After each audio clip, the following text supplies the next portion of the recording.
Luka Doncic just played his first game against the Dallas Mavericks post-trade, and while he didn't necessarily have any kind of outlandish performance by his standards, he still managed to get a triple-double, and the game itself felt very surreal. It was a very emotional experience for both sides of this thing, and it ended up being a pretty damn good basketball game.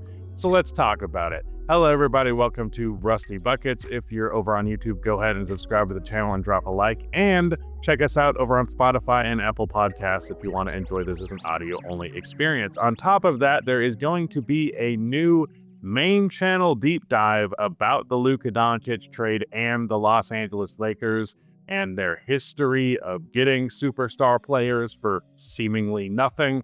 So go check that out. With that said, let's talk about this game. So first things first, as I mentioned, a lot of people were projecting some super crazy stat line from Luka in this one. Like Shaq was talking pregame about Luka going and getting 50. And while that would have been very nice, don't get me wrong, I was pretty skeptical that we were going to see some kind of crazy explosion from him in this game specifically. He just had his best game in a Lakers jersey against the Denver Nuggets and a really big win. But the games before that he played, he looked really bad, if we're being completely honest. Some people were like being very reactionary about that and like posting like the Lakers are regretting the Luka trade bullshit videos. It would be so easy to be a complete grifter, but I decide not to do that more often than not. And yeah, that was silly. But Luka didn't have the best game here in terms of what he is capable of. The funny thing about a box score for a player like Luka where you say they didn't have their best game is that's just because that's by Luka's standard. Like, he had 19 points, 15 rebounds, 12 assists, and 5 stocks, which is 3 steals, 2 blocks. He shot 6 for 17, which is bad. 1 for 7 from 3, which is bad. Overall had a 46% true shooting percentage, which is bad. 2 turnovers, which is pretty good for 12 dimes. So definitely nothing crazy. But I didn't really expect anything crazy in this game specifically. I think Luka, when he's going to go off and have some historic performance against the Mavericks, which I do think is all but an inevitability, I think that will happen in Dallas. That adds an extra level of emphasis to it. But yeah, especially with him just getting into being a Laker and all that, just doesn't really feel like now is the right time for the revenge game, which is unfortunate because it would have been very storybook for something like this to happen, which is why so many people were projecting and hoping for it to happen. But nevertheless, let's talk about what Luka actually did in this game. This is Luka Doncic at the end of the day, which I will always say it's mostly just going to be Luka doing Luka shit. He's really good at doing Luka shit. Gets the board off of the Kyrie miss, takes it up the court, and I believe he's going to get a hezzy, what do you call that, where you hang in the air for a second. That was the story of a lot of his drives this year. Yeah, left-hand floater by Kyrie. Lots of missed shots at the rim by Kyrie in this game. Even though he finished the game with 35, it was primarily on jump shots. A jump shot from LeBron right there as Luka finds him in transition. This is a very funny turning a extreme low light into a highlight immediately moment. Like, hitting the side of the backboard's never good, but it was right there. Not the best 3 on the break by Rui right there, but Dorian Finney-Smith corrals the rebound and gets it to Luka for his only 3 of the game with a super deep make. It felt like at that moment he was going to start really taking over. Actually, did it say he only had 1? Because I could have swore he hit a step back 3 as well. Finds Rui right there. It felt pretty evident to me immediately that the Mavericks were very determined to keep Luka's numbers down. It's not uncommon for NBA teams to throw the amount of bodies at Luka that the Dallas Mavericks did here.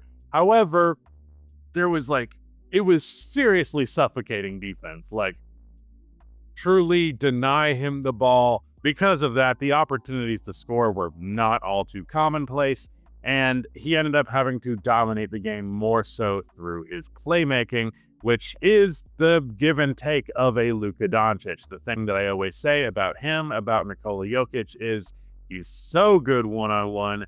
You have to double, but because you have to double, he's going to make the right pass because he's also a generational playmaker, and you having to pick your poison like that, it just kills you. So yeah, Luka didn't score the ball all that well, but the amount of buckets that Rui and Austin Reeves, and to a lesser extent LeBron, got in this game because the defense was so locked in on Luka, it's incredible. And it's a level of impact that goes beyond just the box score. Drive right here on Kessler Edwards, and he flips the ball back to Austin Reeves wide open on the three-point line. Wide open on the three-point line. Very good game from Austin overall in this one. He has benefited so much from now being the third most important player for the defense's attention, especially as a ball handler and creator specifically. Another rebound there by Luka. I believe he had 7 in the first quarter. Really nice dime to Vando down low. Vando hit 2 corner three-pointers in this game. Just want to point that out because that's rather huge. Speaking of corner threes, Rui gets the bounce on that one right there. Luka pokes the ball away from Max Christie, and that was something else that I noticed in this one. Lots and lots of good defense from Luka. He finished the game with 5 stocks, and I've kind of just felt like in the Nuggets game as well, because I'm not really counting the games before, but in the Nuggets game as well, he really looked more locked in on defense than you typically expect. He very much looked that way in this game. Who knows how much of that is situational and circumstantial, and it won't translate in any way that actually really matters. But if it ends up just being that getting kicked out of the Mavericks because they say you can't play defense and you're fat, if that ends up motivating Luka to not be fat and to play defense, it'd be a cool thing. He seems to be skinnier every single time I see the guy, which is really fun. Typically, you don't expect the Lakers to struggle with the whistle, but there were a couple of drives where Luka was rightfully pretty upset. Perfect hesitation right there, letting the defenders jump, anticipating the layup. Doubled on the baseline, gets LeBron the most wide open 3. That's what I'm talking about, man. Luka has been playing, not shooting the ball well all game. Max Christie is Dallas's best one-on-one defender, and even still, PJ Washington feels compelled to help on Luka and leave a 40% catch-and-shoot three-pointer in LeBron James completely wide open. That's just the level of defensive attention that Luka draws, and it makes life easier for everybody else. Luka up top with Max Christie on him, drives inside with Dorian Finney-Smith, essentially being a screen without being a screen. Poor reverse there by PJ, who went 0 for 10 in this game. And then a really nice lob-in pass to LeBron on the break from Luka. Baseline here now towards the free throw line, and he just lobs that inside to LeBron once again. The lack of paint defense from the Mavericks really stood out the most in this fourth quarter. That's when the Lakers really started pouring it on. Dallas was in the game the whole way through. Like, it was pretty much neck and neck, other than there was like a stretch in the second quarter where LA got it to be like a 15-point game. Then Max Christie hit a pair of threes back-to-back. There was like a drive or two in there, and they closed the gap to be single digits going into the half. And then I think even going into the fourth, it was essentially the same score. But it felt like the Lakers were in control of it the whole time. And it felt like the Mavericks were scraping at the bottom of the barrel, just trying to get as much out of what they had as possible. But they're in this situation because of the Luka Doncic trade. They made this move based on player availability, and then the player that they made this move for was not fucking available. Meanwhile, one of the players who you should have gotten in this deal ended up probably being the best player of the night, that being Austin Reeves. And I just can't help but see this situation and be like, yeah, you reap what you sow. This is your bed, now you fucking lay in it. Because Dwight Powell is the only dude who could play center out there. Otherwise, the Mavericks were running small the entire night. And it was a joke. The paint defense was bad, and it felt like the Lakers were kind of fucking around for a majority of the game, taking dumb threes, a couple from Austin, 1 or 2 from LeBron. LeBron took a 3 with like 10 seconds left on the shot clock, where it was a logo distance and like it wasn't even a good pass. And I was just like, yeah, these guys are just kind of toying around. Luka was taking some dumb shots. And it's not like these aren't things that they're going to do in regular situations.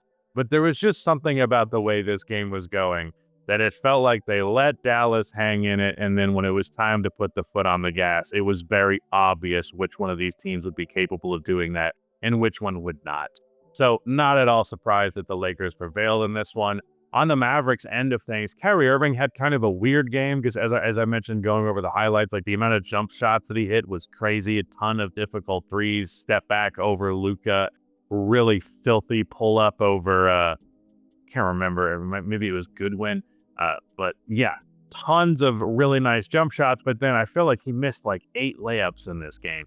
Which kind of goes to show you the weakness of Kyrie Irving as the slasher that he is, because a lot of those misses came from the fact that he was trying to avoid the contact, find the perfect angle on the shot, rather than just simply accepting that. There was a couple of different plays in this game where I just said out loud, that's why Austin Reeves scores. That's why Austin Reeves scores, because he puts his head down and he throws himself at the basket, because he knows, like, 8 times out of 10, that's going to result in points, whether he finds the angle on the shot or he gets fouled like crazy and goes to the free throw line.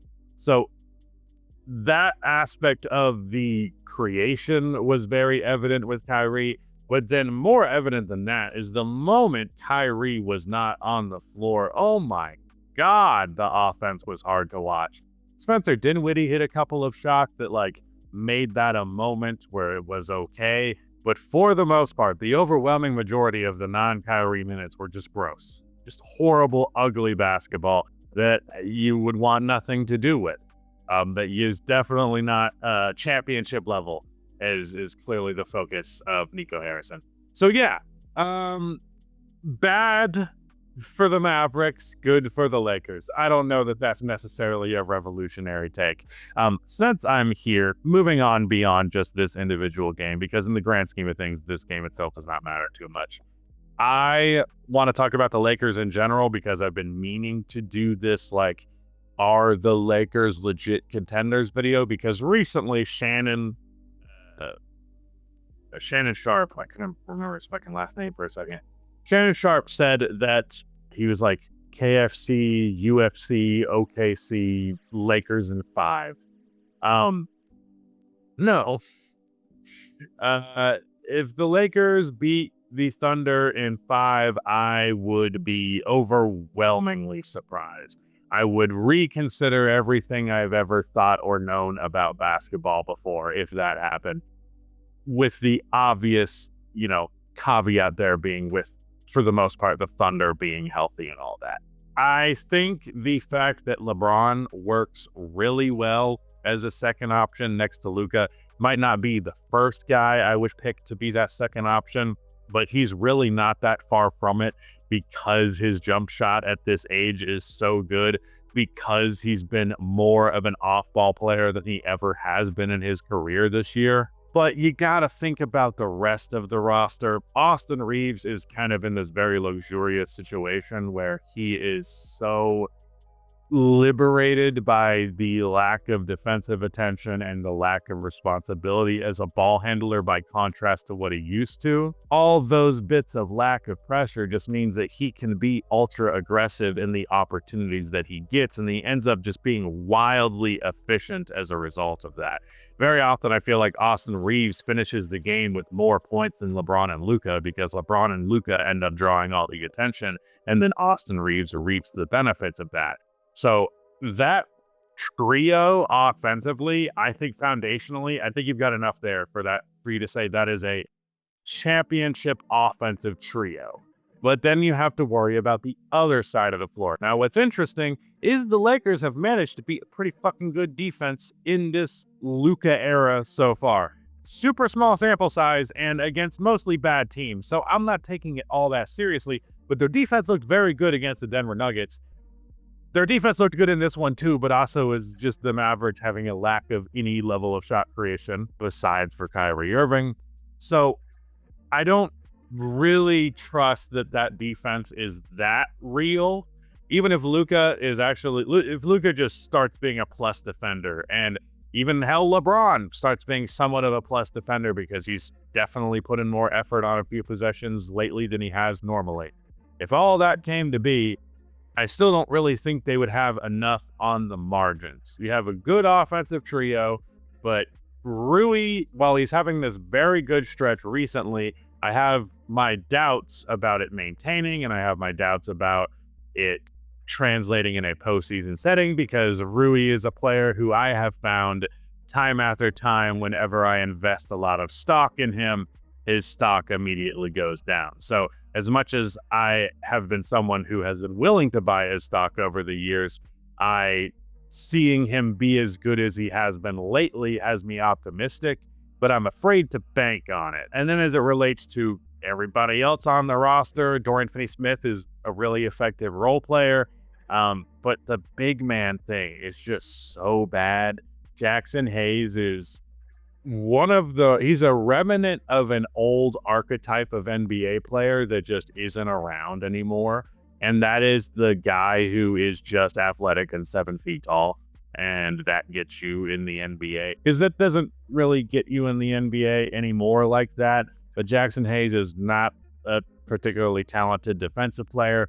Definitely extremely limited on the offensive end. So it's just pretty much that he can jump high and he's tall. And that's really good for these lobs, but pretty much any other facet of the offense, Jackson Hayes is completely limited and incapable in. Short roll decision making, high post action, handoff stuff, all of that. Just, he looks like a deer in headlights whenever he is, in the free throw line range and he's looking to hand the ball off to one of the guards. It just does not look like he's comfortable at anything in basketball besides for dunking it and occasionally blocking a shot. He's being well asked beyond what he's actually capable of. I think I saw a meme of this phrase accidentally became important at work and it's been ruining my life. He's a textbook example of that, because I feel bad even sitting here being really critical of Jackson Hayes, because Jackson Hayes was never meant to be in the position to be the starting center for the Lakers. So I just feel like it's not this year. That's as simple as I would put it. I absolutely would have them on the fringes. After my top three, it previously would have been the Knicks and the Mavericks. Now the Mavericks are kind of out of that. And I feel like the Lakers could be right there, where I don't really have super strong convictions about who is the second best team in the Western Conference, just given all of the chaos that's happened recently. And if the Lakers did end up being that, it wouldn't shock me. But what would shock me is if they ended up being a better team than the OKC Thunder. Now, that's fine. I understand LeBron's 40, and, the window of him next to Luka is extremely short. The Lakers are thinking a bigger picture than just him next to LeBron, but over the next year or two, the primary focus just needs to be on getting true defenders on the team, not just relying on guys to elevate themselves in the short term. A big man who functions really well in the pick and roll, is comfortable as hell. It does not have to be some crazy dynamic offensive player, just someone who ironically has Derek Lively type sensibilities. Just, yes, he's a super freakish athlete who can jump and catch alley-oops, but he also knows how to be in the right place at the right time, knows how to set screens well, knows when and when not to roll, knows how to hand off well, short roll passes, all that kind of stuff. He's excellent, all of those small things.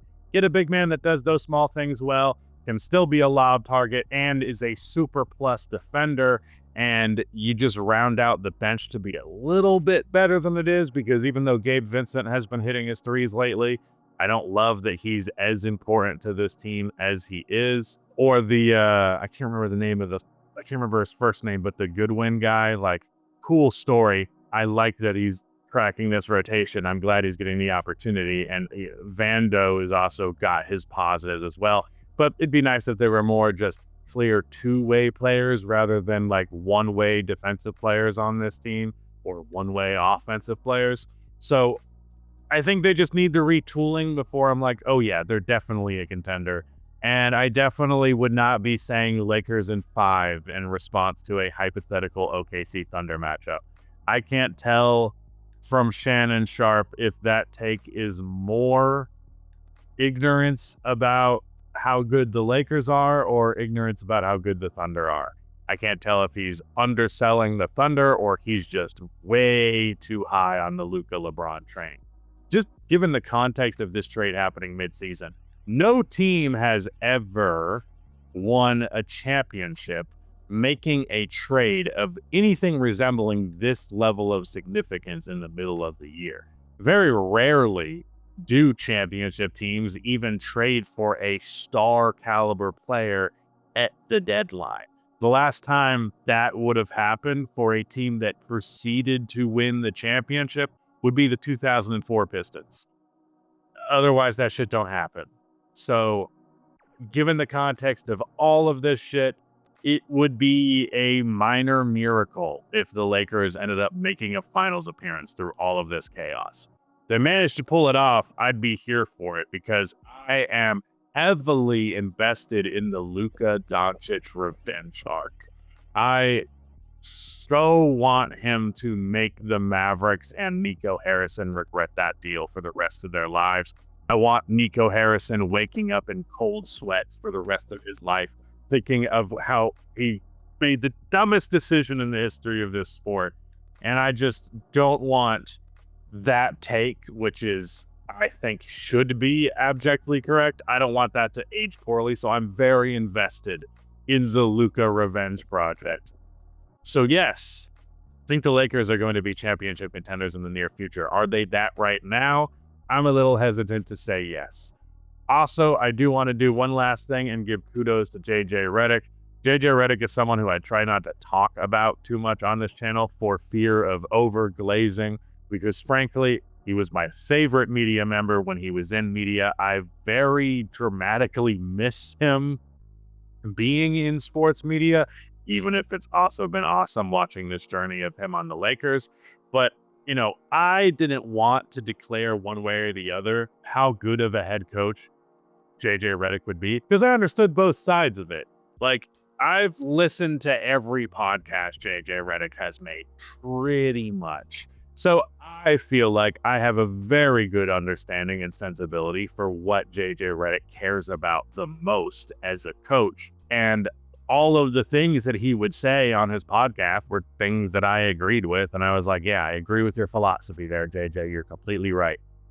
But I also don't know how well your ability to talk about that on a podcast translates to your ability to get 5 other guys to do that shit on a basketball court and manage all of their egos on top of that. Like, I had my doubts because on the other end, the guys that were like, he has no experience at all besides for coaching like children, that also made sense to me. So I had a very fence city take about JJ Redick, and I quietly thought he would be good, but I can't, claim credit for that now. But I didn't want to be like, well, he's been pretty good on the podcast, so I guess that means he can be the head coach of the Los Angeles Lakers.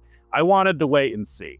But now that we have waited and saw, JJ Redick is such an obvious, dramatic improvement over Darvin Ham. Was very funny just seeing the litany of quotes that Darvin Ham has had about the Denver Nuggets specifically over the last few years, as Jokic has just dominated them time after time after time. So it was very funny to see all of those quotes and then contrast that to JJ saying that he didn't sleep for the last 3 days coming up with a game plan to fuck with Nikola Jokic with their new personnel. And then they executed on that and did it and defended Nikola Jokic better than anyone has in quite a while.